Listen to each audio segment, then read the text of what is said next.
Ratusan warga pedalaman di Kabupaten Aceh Barat Daya rela antri demi mendapatkan pengobatan gratis dari sejumlah dokter di kabupaten setempat.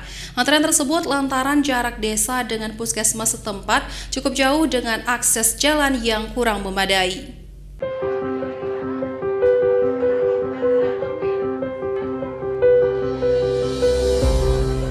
Sejumlah dokter yang tergabung dalam Ikatan Dokter Indonesia atau IDI Cabang Kabupaten Aceh Barat Daya memberikan pengobatan dan pemeriksaan kesehatan gratis bagi warga pedalaman di Desa Ladang Tuha II, Kecamatan Lembah Sabil, Kabupaten setempat.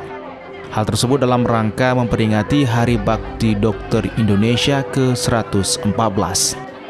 Ratusan warga Ladang Tuha II rela mengantri sejak Jumat pagi kemarin di halaman kantor desa setempat.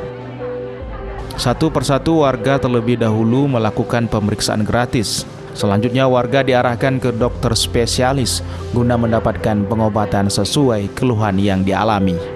Selain itu, warga juga dapat melakukan pengecekan tekanan darah, gula darah, asam urat, dan kolesterol. Sementara bagi warga yang tak mampu berjalan, pihak IDI melakukan kunjungan ke rumah warga tersebut, seperti lansia dan penderita penyakit stroke. Jadi kami sangat senang kan, karena ada pengobatan kayak gini.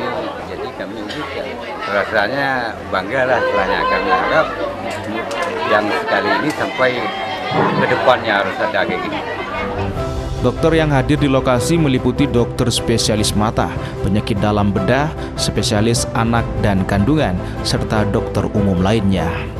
Kami dari dokter yang tergabung di IDI Cabang Aceh Barat Daya ini melakukan beberapa kegiatan, diantaranya pengobatan massal gratis, kemudian pemeriksaan kesehatan gratis, kemudian penyuluhan kesehatan, dan juga nantinya kami akan melaksanakan kunjungan rumah.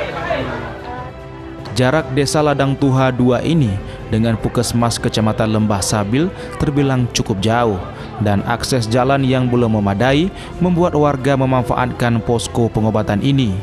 Warga rela mengantri demi mendapatkan pengobatan secara gratis. Dari Kabupaten Aceh Barat Daya, Erdawati iNews melaporkan.